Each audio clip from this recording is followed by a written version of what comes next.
भूखे को अगर रोटी मिल जाए उससे बड़ा कुछ हो नहीं सकता उसके लिए, और उससे जो तुम्हें महात्म मिलेगा, पुण्य मिलेगा, उससे भी बड़ा कोई पुण्य नहीं होता। Welcome back to my channel Sangeeta Sharma blog. कैसे हैं आप सब? तो आज हम ये जानेंगे कि भूखे को रोटी देने से क्या होता है। आज मैं कहानी शुरू करती हूँ। तो एक लड़का होता है और उस लड़के के मन में इच्छा जागी कि कुछ ना कुछ किया जाए सबके लिए, मैं भी कोई सेवा करूं। तो उसने एक प्याऊ लगवा दिया गर्मियों में पानी के आने जाने के लिए, पानी पिलाने के लिए। तो उसने जब पानी पिलाने के लिए वहाँ पे रोड पे प्याऊ लगवाया, वहाँ भी वो सेवा देने के लिए खुद भी खड़ा हो गया कि कोई आता जाता रहे। तो गांव के जो कोई मुसाफिर आता कोई जाता वो सबको पानी पिलाता। उसे भी पुण्य लग रहा था उस चीज़ का। तो 4-5 आदमी रोज़ के उधर आते थे पानी पीने के, चलो पानी पी ले, यहाँ पे प्याऊ लगा हुआ है। तो वो उनसे दोस्ती हो गई उस आदमी की, क्योंकि रोज़ आते कि भैया ये कैसे तुमने प्याऊ शुरू किया? कि हाँ, कि भाई तुम यहाँ के तो लगते नहीं हो, नए हो, तो ये बताओ तुम यहाँ कैसे आते हो? वो हंसने लगे कि अरे नहीं ऐसे ही, कि कोई तो बात है जो आप यहाँ आते हो, रोज़ आते हो, थोड़ी देर रुकते हो फिर चले जाते हो, इस इलाके के तो हो नहीं भाई, तुम कहाँ के हो? तो वो कहता है कि भाई मैं बता देंगे हम। तो बोला नहीं नहीं बताओ।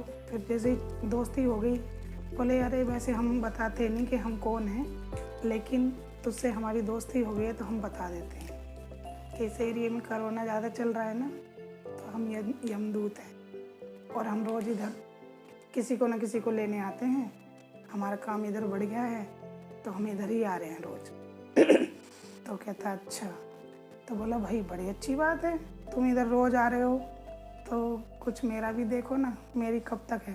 कि नहीं नहीं भाई ये तो काम, हम तो यमदूत हैं, यमराज अलग हैं, उनकी फाइल अलग है, कंप्यूटर अलग है उनका, वो उसमें से देखते हैं, हमें तो बस ऑर्डर देते हैं कि उन्हें लेके आना है। तो बोला भाई बता देना, फिर भी देख लेना, कुछ साइड से कर लेना काम, जब यमराज चले जाएं बाहर तुम देख लेना। कि बोला ठीक है देखेंगे। तो लड़के की उनसे यमदूतों से दोस्ती हो गई थी, दोस्ती के नाते वो बोले चलो इसकी भी फाइल देख लेते हैं। तो अगले दिन वो आए, उनका मुँह लटका हुआ था बहुत। तो बोला भाई क्या हुआ, बताओ मेरे बारे में, क्या देखा तुमने? तो जो 3 थे वो तो सिर्फ मुँह लटके थे, चौथा जो बहुत रो रहा था, बहुत रो रहा था। तो बोला अरे कुछ तो बताओ भाई क्या हुआ, जो है वो तो है ही भाग्य में मेरे, बता दो तुम क्या हुआ मुझे। तो बोला नहीं नहीं बताऊंगा कैसे। तो चौथा रोए जा रहा था, रोए जा रहा था। तो वो 3 बोले भाई देख के तो हम भी आए हैं इसका, लेकिन तू इतना क्यों रोए जा रहा है, रोए जा रहा है? तो बोला तुम बताओ तीनों ने क्या देखा? तो बोला भाई तू बुरा नहीं मानना, लेकिन जो तेरे भाग्य में है वो हम बता देते हैं। कि ऐसा है, जिस दिन तेरी शादी होगी तेरी मौत उसी दिन होगी, शादी से अगले दिन तेरी मौत होगी, शादी के सारे काम खत्म हो जाएंगे और तू उस दिन ख़त्म हो जाएगा रात को 12 बजे। तो वो बोला तो ये तो चलो मृत्यु है, निश्चित है, आनी ही है, तो इसमें तू क्यों रो रहा था? चौथे से बोला तू क्यों इतना रो रहा था? कि दोस्त मैं इसलिए रो रहा हूँ कि जो तेरी मौत है ना, मैं वो सांप बनूंगा जो तुझे डसूंगा, मैं तेरा काल बनूंगा उस दिन। तो उस दिन मेरी बारी है तेरे काल के रूप में, मैं इसलिए रो रहा हूँ, मैं दोस्ती भी नहीं निभा पाऊँगा। कि तो कोई बात नहीं भाई, जो है वो है मेरे भाग्य में। अब वो बात यमदूत चले गए वहाँ से बता के, वो बात आई गई हो गई। लड़के से माँ बाप रोज़ कहें बेटा शादी कर ले, लड़के के दिमाग में वही चल रहा कि मेरी मौत तो वही निश्चित है, तो मैं कैसे कहूँ कि मैं शादी करूँगा तो मैं उसी दिन चला जाऊँगा। तो माँ बाप बोले तू हमें ऐसे ही, तू चाहता नहीं है कि हम तेरे कुछ देखें, बेटा हमारी अंतिम इच्छा पूरी कर दे, तू शादी कर ले।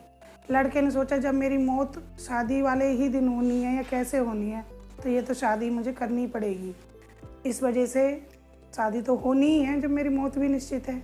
तो शादी उसने हाँ कर दी शादी के लिए। शादी हुई, सारी रस्में ख़त्म हुई, बहू घर आ गई, खूब मान मनुहार से सास ने सब काम किए, लेकिन लड़के का मन अंदर से चल रहा था कि भाई आज तो बस ख़त्म है लीला, ये मेरी पत्नी है, मैं इसे देख भी नहीं पाऊँगा, पता नहीं आज कैसे रहूँगा। तो तो रात को 12 बजे, जिस दिन उसकी शादी की पहली रात थी, उस दिन उसके 12 बजे का निश्चित था। अब 11 बज गए। बहू ऊपर बैठी है, इंतज़ार कर रही है कि भी मेरे पति आएंगे। कमरे में थाल सजा के, खाना पीना लगा के सब बैठी है कि आज हम खाना साथ खाएंगे, मेरे पति आएंगे, मैं पहली बार उनसे मिलूंगी, देखूंगी। उसके मन में कितनी चीज़ें चल रही थी और लड़के के मन में तो बहुत ज़्यादा द्वंद्व चल रहा था कि भाई आज तो मेरी अंतिम रात है। लेकिन मैं खुश था कि भाई अब चलो, माँ बाप की इच्छा पूरी कर दी, शादी कर दी, उनका शौक़ हो गया, अब मुझे जाना ही, इसमें दुखी होने वाली भी कोई बात नहीं है। जो निश्चित है वो निश्चित है। उधर गांव में एक लड़की को बच्चा होने वाला था, बहुत गरीब परिवार में। माँ थी नहीं उसके, और उसके पिता थे। तो उस लड़की के बच्चा हुआ रात को प्रसव पीड़ा के बाद 11 बजे के करीब। और जब उसको बच्चा हुआ, बहुत थकी हुई थी, तो कहने लगी, पिताजी मुझे कुछ खाने के लिए ला दो, मैं भूखी हूँ, और आप अगर नहीं ला पा रहे हो ना तो मैं अपने बच्चे को ही खा जाऊँगी। मुझे इतनी तेज़ भूख लगी है कि मैं नहीं रह पा रही हूँ पिताजी, मैं मर जाऊँगी। बोला, बेटा मैं घर में तो कुछ है नहीं, और इस टाइम 11 बजे मैं तुझे कहाँ से खाना ला के दूँ? 11:30 बज रहे हैं और मैं तुझे खाना लेने कहाँ जाऊँ? तो बोली, पिताजी आप या तो कहीं से खाना ला दो, नहीं तो मैं अपने बच्चे को ही खा जाऊँगी, मैं मर जाऊँगी पिताजी, आज मैं भूखी नहीं रह पाऊँगी। तो वो पिताजी उसका कहता है कि चलो मैं जा रहा हूँ, देखता हूँ चौक में, गांव में कहीं तो कुछ मिलेगा तेरे लिए। वो उधर से जाता है। उधर वो इंतज़ार कर रहा है सांप, सीढ़ी पे बैठ के कि भाई तू आ और तुझे मैं 12 बजे डसूँ। वो लड़का ऊपर चढ़ रहा है, बीवी उसकी इंतज़ार कर रही है। तो वो लड़का बोलता है कि भाई सांप से के भी आ जाओ, खा लो मुझे। तो बोला, अभी 11:30 बजे हैं, अभी टाइम है आध घंटा, जो तुझे करना है तू सोच ले, कर ले, मैं तो लास्ट की सीढ़ी पे बैठा ही हूँ भाई, मैं तो हुई यहाँ डसने के लिए। तो बोले, चलो मैं भजन शुरू कर देता हूँ, लास्ट टाइम है, राम राम राधे श्याम राधे श्याम। उसने लड़के ने शुरू करी कि भाई मुझे जाना तो है ही, और क्या कर सकता हूँ। उधर वो राधे श्याम कर रहा है, बीवी उधर इंतज़ार कर रही है दूसरे कमरे में कि भी मेरे पति आए, क्यों नहीं आ रहे, हो क्या रहा है। उधर उस लड़की का पिता, जो जिसके बच्चा हुआ था, वो खाने के लिए चौक पे आके आवाज़ लगाता है कि कोई है, कोई है, कोई खाना दे दो, मेरी बेटी मरने वाली है, किसी के है खाना।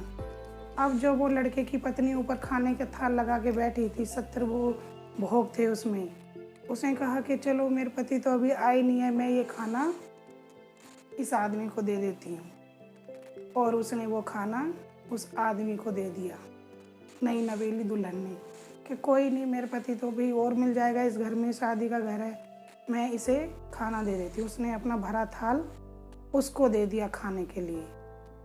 अब वो खाना लेके बाप अपनी बेटी के पास पहुँचा। बेटी ने वो खाना खाया और कहा कि पिताजी, जिसने ये मुझे खाना दिया है ना, उसकी हर इच्छा पूरी हो, उसका अखंड सौभाग्य बना रहे।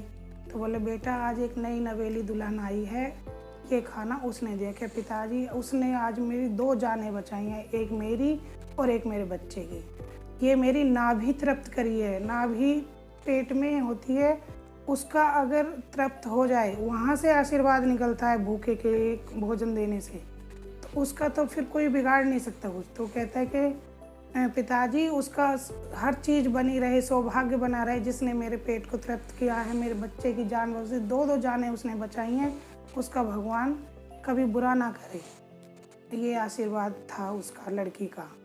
उधर 12 बजने में 5 मिनट हैं, राम राम चल रहा है, उधर सांप तैयार बैठा है, और 12 बज गए। और जैसे ही 12 बजे, सांप ने डस लिया उस लड़के को। लड़का को डस लिया, लेकिन लड़के पे असर नहीं हो रहा। अब 12 बज रहे, उसने 3-4 बार, वो लड़का कह रहा, भाई डस मुझे। तो कह रहा, मैं डस रहा हूँ, लेकिन तेरे पे असर क्यों नहीं हो रहा, तू मर क्यों नहीं रहा, मैं तो जितनी मेरे में जान थी मैंने सारी लगा दी, ऐसा तो हो ही नहीं सकता, तेरी मृत्यु तो तय थी। तो वो लड़का बोलता है कि भाई मुझे तो कुछ असर ही नहीं हो रहा तेरे डसने का, कैसे भी लग भी नहीं रहा कि तू मुझे डस रहा है। तो दोस्ती के चक्कर में अपना के नहीं भाई, मैं तो पूरा डस रहा हूँ, पर ये हुआ कैसे? तो वो लड़का ठीक ठाक बच गया। तो वो भगवान के पास जाता है, यमराज के पास, कि भगवान मैंने तो पूरी कोशिश की लेकिन मैं आज झूठा पड़ गया, कैसे हुआ? तो बोला बेटा उसकी मृत्यु तो ऐसे ही थी, अभी तक 12 बजने में 1 मिनट थी, उसकी मृत्यु सेम ऐसे ही थी। लेकिन एक भूखी औरत का, जो उसकी पत्नी ने खाना दिया है, उसका आशीर्वाद उसे मिला हुआ है। और उस आशीर्वाद को तो हम भी नहीं बदल सकते, क्योंकि हमारे ऊपर भी ना परमात्मा बैठे हैं, यमराज के ऊपर भी कोई है, परम पिता परमात्मा। तो वो ऊपर बैठे हैं, वो चाहें तो किसी की भी जान बदल दें, किसी की भी जान बचा लें। तो उन्होंने अभी भूखे को, एक नई नवेली दुल्हन ने भूखे को रोटी दी है, उसने 2 जानें बचाई हैं। तो क्या भगवान उसके एक पति की जान नहीं बचा सकते? उसकी एक थाल खाना देने की वजह से उसके पति की जान बच गई। और ये होता है कि भूखे का कितना बड़ा वो होता है कि हमें कितना पुण्य मिलता है। उसने अपने पति की भी जान बचा ली, सारी चीज़ें हो गई, उसने अपना सुख सुविधा का सारा वो रखा। तो ये कहानी आपको कैसी लगी? कमेंट बॉक्स में जाके कमेंट ज़रूर करें, लाइक और शेयर ज़रूर करें, फिर सब्सक्राइब करें। धन्यवाद।